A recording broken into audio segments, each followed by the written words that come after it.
वालेकुम, खुश आमदीद। आज हमारे साथ स्नोबी मौजूद है। इसको आज हमने मेडिकेटेड बाथ देना है क्योंकि इसको जल्द का मसला बना हुआ है। मैं आज आपको बताता हूँ कि आपने मेडिकेटेड बाथ अपनी कैट को घर पर कैसे देना है और कौन कौन सी शैम्पू और कौन कौन सी मेडिकेशन आपने इस्तेमाल करनी है।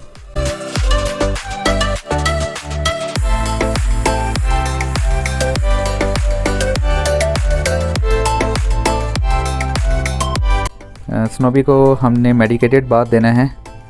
सबसे पहले तो हमने पायोडीन सर्जिकल स्क्रब यूज़ करना है। ये देख लें कि ये स्क्रब है और ये नॉर्मल पायोडीन नहीं है जो आप ज़ख्मों पे लगाते हैं। अब हम इसको जिस्म को पूरा गीला करेंगे और इसके बाद पायोडीन लगा के तकरीबन 5 से 10 मिनट के लिए छोड़ देंगे। स्नोबी थोड़ी सी अग्रेसिव कैट है नहाने के मामले में, तो इसे नहलाना थोड़ा सा मुश्किल है। पहले तो आपने पूरे जिस्म को गीला करना है ताकि जो स्क्रब हम जिस्म पे लगा रहे हैं वो इजीली इसके जिस्म पे लग जाए।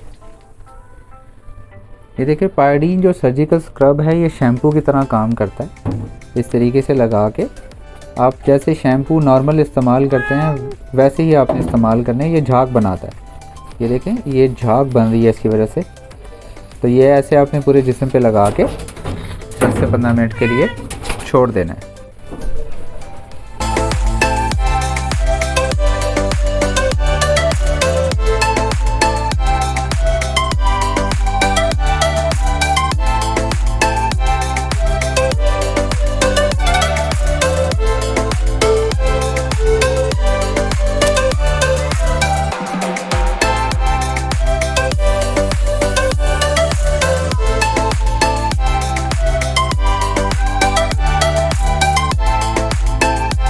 अब हमने डर्मालीन शैम्पू से नहलाना है। ये एक मेडिकेटेड शैम्पू है। ये भी आपने जैसे पायोडीन स्क्रब यूज़ किया है वैसे ही आपने इस्तेमाल करना है। हेलो।